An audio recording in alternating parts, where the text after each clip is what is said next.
percebe que uma coisa deu errado e que essa coisa foi feita de uma forma errada e ele, na teimosia, não consegue admitir. Que eu não tenho nenhum problema com isso. Ele Belo, por exemplo, jogou 40 anos, saiu de volante, jogou de zagueiro, foi campeão da Libertadores. Então não tem nenhum problema do Hugo jogar de zagueiro. Não é possível essa distância! Enquanto Fernando Diniz garante que o Vasco poderia ter goleado o Grêmio em São Januário, um nome de peso na imprensa soltou o verbo. Pedrosa não perdoou a declaração do técnico e fez críticas diretas ao desempenho do time e às falas pós-jogo. Mas será que Diniz está vivendo em outra realidade? Ou será que o Vasco realmente mostrou futebol para isso? Fica comigo até o final, porque você vai ver agora o que ninguém teve coragem de dizer sobre essa coletiva polêmica e o empate com gosto amargo no Brasileirão.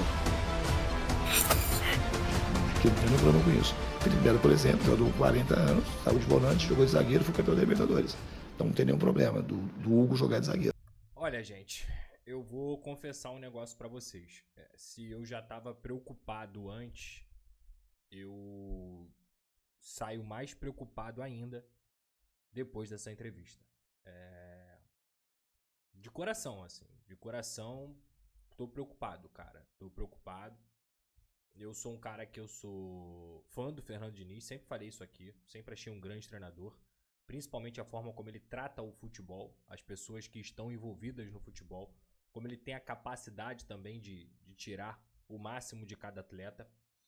Mas eu fico muito preocupado quando eu ouço argumentos do tipo: não tem nada a ver que o Matheus Carvalho entrou e o Vasco se tornou uma equipe mais defensiva ou que o Vasco recuou. Quando eu ouço, por exemplo, como a gente ouviu agora, que o Hugo Moura tem total capacidade de jogar de zagueiro porque ele tem boa saída e ele ainda cita o exemplo que ele não deveria citar, que é falando do André. E que a gente, mais uma vez, há quase 2 meses, desde que o Fernando Diniz assinou o contrato com o Vasco, eu falo: Diniz, não caia na mentira de achar que o André é o Hugo Moura. Então fiquei muito preocupado, assim. Muito preocupado. Me preocupo também dele achar que o sistema defensivo não é um problema.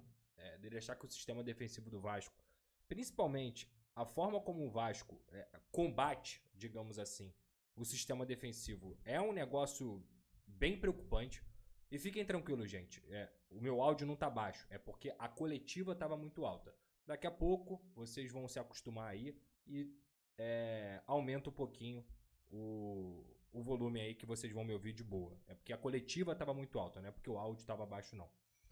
Então, cara, o que ele passou nessa entrevista coletiva ainda é que nada do que foi escancarado no jogo contra o Independente Del Valle, nada do que foi escancarado no jogo contra o Botafogo, nada do que o Vasco apresentou de negativo, e quando ele faz um recorte, porque eles carregam coisas antes de mim.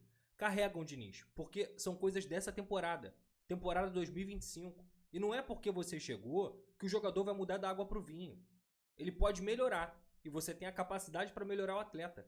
Mas isso não quer dizer que vai acontecer.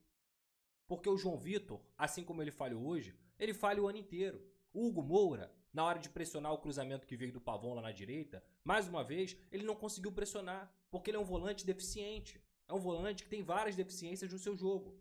É um volante limitadíssimo. E é um volante que até mesmo na marcação, que teoricamente seria a valência dele, é outro que falha todo jogo. Porque a bola aérea do Vasco, Fernando Diniz, é uma vergonha. Era antes de você e continua sendo com você. Compreende?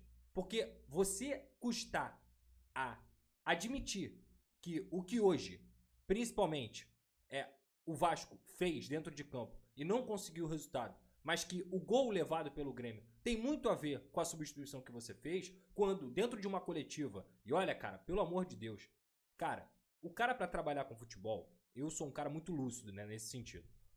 Ninguém ali, nem eu, nem o Joel, nem o Amadeu, nem ninguém que tá ali entende mais de futebol do que o Fernando Diniz. Ninguém. Eu não tenho essa prepotência, cara. Eu não tenho essa prepotência. Eu acho que o profissional, quando chega nesse patamar de carreira que o Diniz chegou, como por exemplo ser campeão de uma Libertadores, cara, ele sabe mais do que a gente. A questão é, eu fico muito perplexo quando tem 4, 5 pessoas, assim como eu, assim como todo mundo que estava lá na coletiva, assim como nós aqui nos comentários, a galera do chat participando, percebem que uma coisa deu errado e que essa coisa foi feita de uma forma errada e ele, na teimosia, não consegue admitir. Sabe por quê, gente? Vamos lá.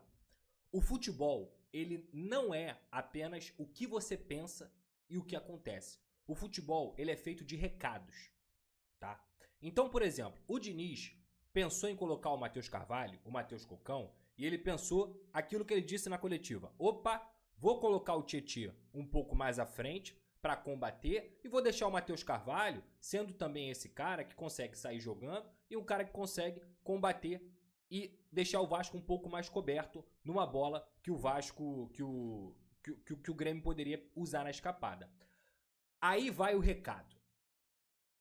Quando você toma essa decisão, Diniz, de tirar um atacante, que inclusive, se não era o melhor, era um dos melhores dentro da partida, que era o David. E tudo bem, se machucou ou cansou, o que é uma péssima notícia se ele tivesse machucado, porque o David jogou muito bem, surpreendente. A melhor notícia do Vasco hoje foi o David em relação ao jogo inteiro. Foi a volta do David, mesmo voltando, depois de muitos meses aí com uma lesão de ligamento cruzado anterior, fez uma boa partida. O recado que você passa, Diniz, para o Mano Menezes, para os jogadores do Grêmio, para a torcida do Vasco e que não está na sua cabeça, o recado que você passa para o externo é o seguinte: eu tô tirando um atacante, logo depois de ter feito 1-0, que eu construí para fazer 1-0, eu estou tirando um atacante e eu tô colocando um volante defensivo. Então, Diniz, é muito difícil, talvez, você admitir que você errou, cara. Porque nem sempre o que você pensa acontece. E nem sempre o que você pensa é o que todo mundo tá pensando.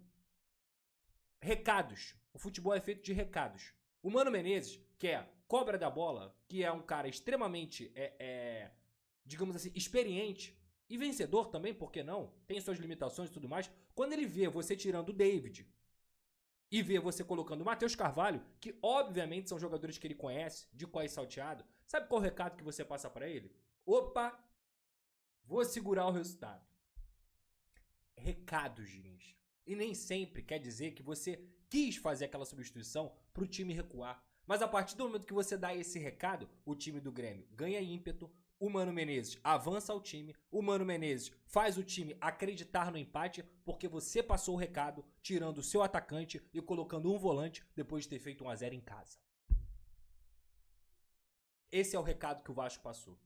Não só pro Mano Menezes, pro time do Grêmio, para nós, torcedores, para nós, analistas. Esse foi o recado. E não é à toa que chega ali na coletiva e tem 4 ou 5 pessoas com a oportunidade de perguntar e as 4 ou 5 pessoas falam da mesma coisa. Não pode ser coincidência, cara. Essa teimosia, ela não pode ser uma marca do excelente treinador que você é. Compreende?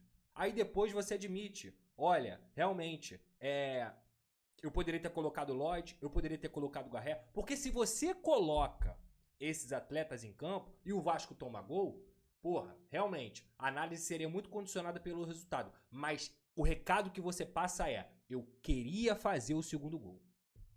O recado que você passa é, eu fui pra cima. Eu fiz uma substituição corajosa. Esse é o recado que você passa.